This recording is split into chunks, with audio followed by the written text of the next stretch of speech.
we don't expand our imagination, justification for being what you are.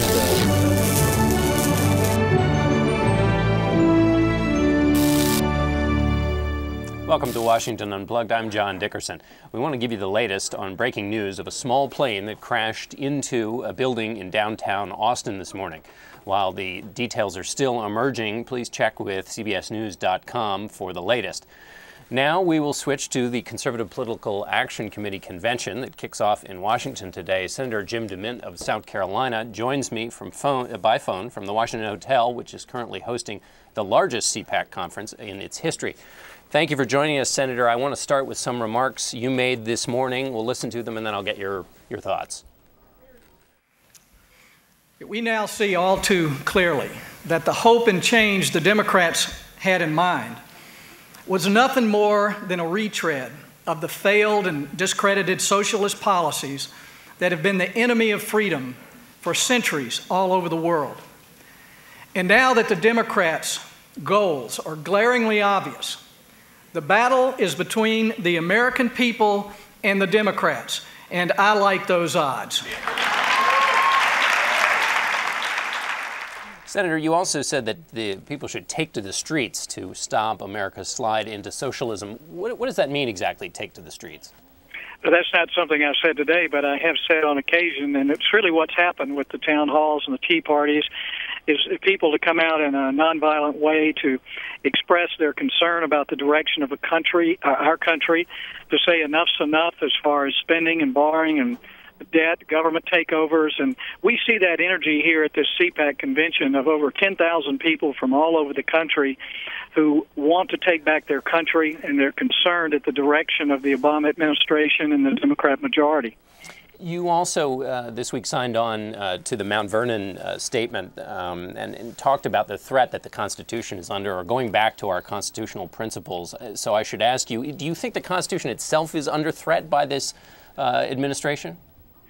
Well, it has been for years, not just this administration, but all of us as congressmen, senators, presidents take an oath to defend and protect the Constitution that outlines a very limited federal government.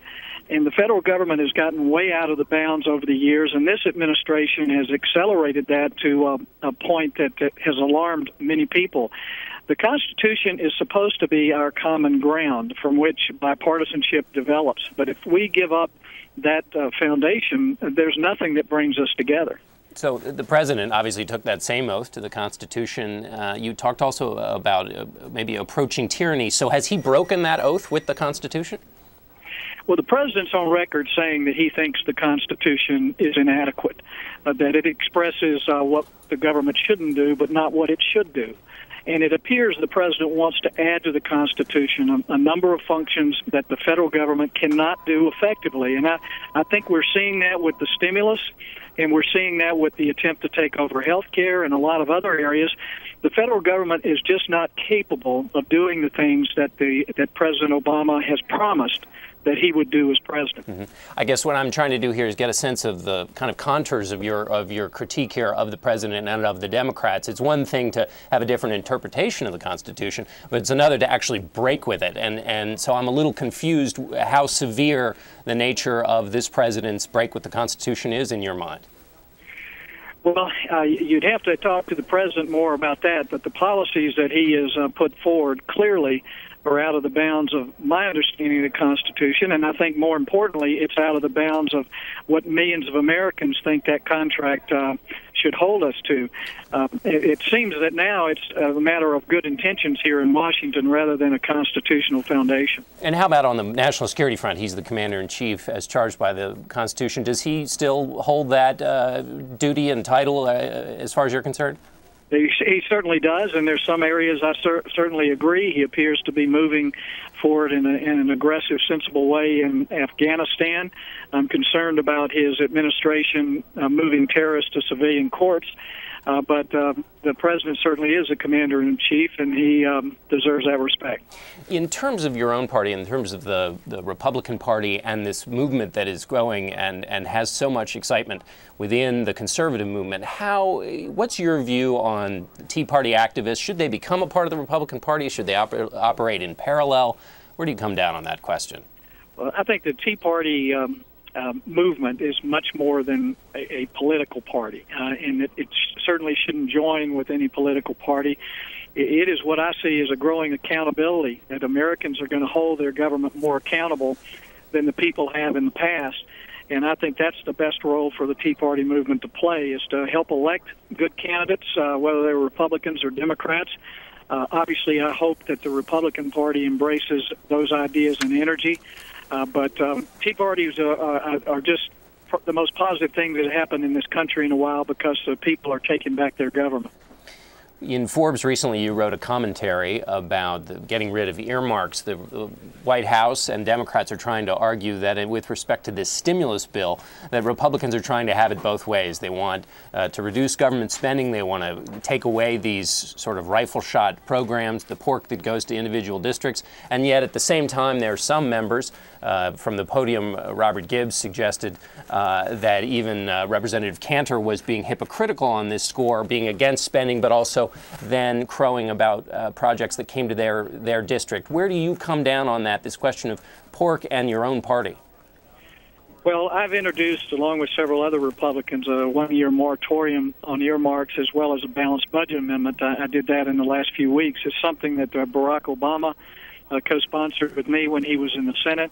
We need to cut the pork. It leads us to vote for a lot of bills that shouldn't be voted for, such as the whole health care and Nebraska kickback. I mean, that was just one big earmark. So that this pork is really, I think, destroying the national focus of our Congress. But I've got to run. They're dragging me out of here, so hopefully you've got enough. Okay, one just quick question, Senator. Is that message at all for your own party to walk the walk on pork, or is that just for Democrats? Oh, that's for both parties. I think a lot of the big spenders are ruining both parties, and I don't think the Republican Party can operate with this pork philosophy, and I think we're going to change that this year. Senator DeMint, thank you so much. Okay. And now for a book review. Some of the remarks at the CPAC convention today are pretty severe. It's part of a daily diet of politics in which people from the far left and the far right say pretty much anything. The Daily Beast's John Avlon is the author of a book about this special brand of Americans. It's called Wingnuts, How the Lunatic Fringe is Hijacking America. And John joins me now. Hello, John. Good to see you. So is what's going on at CPAC into wingnuttery, or is that on the closer to sort of what's accepted? Well, one of the things we've seen all the course of this year is that the fringe is increasingly blurring with the base. CPAC is the classic conservative base rallying point. But we have seen, in addition to all the fiscal conservative protests against President Obama, which I think the Tea Party movement began as, we've seen a serious dose of Obama derangement syndrome getting baked into that cake. People who go way too far. And someone like Senator DeMint, who posits himself as a defender of fiscal conservatism and the Constitution, you know, those constitutional debates have long, complicated histories. And when one of the seminars we see today talks about nullification and standing up to the states, standing up to the federal government's tyranny, well, I'm sure a senator from South Carolina can appreciate the lineage of those kind of arguments. And the reality is there is an ugliness beneath a lot of the politics we see today. There is a sense that extremism is acceptable. Just at this CPAC, John Birch Society, the John Birch Society, which had been basically kicked out of the conservative movement 50 years ago, is co-sponsoring CPAC.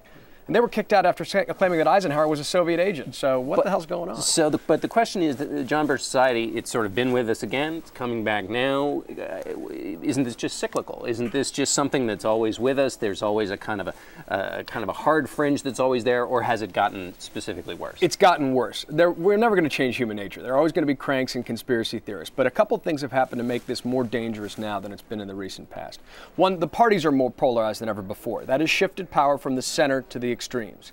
Two, you've got the rise of partisan media, opinion anchors who are drumming the drumbeat every night, angering and agitating their listeners, and then that compounded by the internet, the echo chamber of the internet, which ends up being an incubator for extremism, where people who hold the same beliefs incite each other all day long, and anybody who disagrees with them is immediately dismissed as a dissident or a heretic.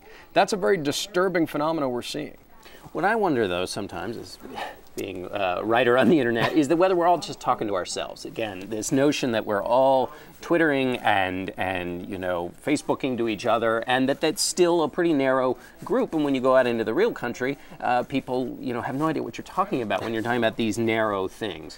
Well, I think one of the things the Tea Party movement should make people aware is that even if you are talking about 1% or 0.1% of the American people, that it is an expression of a real anger that's out there. And this is definitely not just happening in the elite. Sometimes I think Washington and D.C. tend to discount what happens in the fringes of our politics more than ever before, because there is kind of a collusion with the Twittering and the Facebook and all that stuff. But this is really happening out there. If you go on the ground, if you go to these conferences, if you attend these protests, you see things that really are a wake-up call. I mean, one of the sections in my book is called How Obama Became Hitler, a Communist, and the Antichrist. Right? It's funny, but it's absurd and it's troubling, because these ideas have been quasi-mainstreamed among the fringe via these alternative methods of communication. They are real, they're happening, and it's part of the discourse, and you got to call those extremes out, otherwise they proliferate. Would DeMint be in that extreme? Is he a wingnut? No, I don't think Jim DeMint is an extreme, but when he called for healthcare to be a Waterloo, well, that's certainly a step right up to the edge. And then, of course, those statements get picked up. When leaders in Congress start inciting, there's a difference between advocating a position and inciting. And some of these folks go very close to incitement. One of the things I've noticed is that a lot of the talk radio, folks in particular, they'll pick up a story from the internet, they'll say something like, in one case, Rush Limbaugh saying, if Al-Qaeda really wants to destroy this country, they better hurry up to it because Obama's beating them to it. Right. And then that statement gets seen on a protest sign a week later. So there's a conversation going on. These things do not happen in an echo chamber. Let's ask then, or talk then, about the other end of the wingnut spectrum. We spent some time on the right. Give me the topography of the left wingnut. Well, I do believe, as a matter of principle, I'm an independent, I'm a centrist, I believe the far left and the far right can be equally insane. And one of the things that happens, though, is the party out of power ends up having the extremes be more influential. We saw this with Bush. I mean, the left's embrace of what Bush derangement syndrome was in many cases very similar to what's happening in the right's Obama derangement syndrome. Comparisons of the president to Hitler, calling him a tyrant, basically saying he's fundamentally illegitimate. And there wasn't criticism among the Democratic Party, among many of the folks who are advocating that, because there's sort of an idea that the parties believe that this is useful. They're okay with people pumping up hate as long as it serves their own hyper-partisan cause. What we've lost sight of is the fact that it's bad for the country. And what wingnuts do all the time is they confuse partisanship with patriotism. That is dangerous, and it's happening more and more every day. Okay, John, that's great. Thanks very much. Thank you. And thank you all for watching Washington Unplugged. I'm John Dickerson. Have a great day.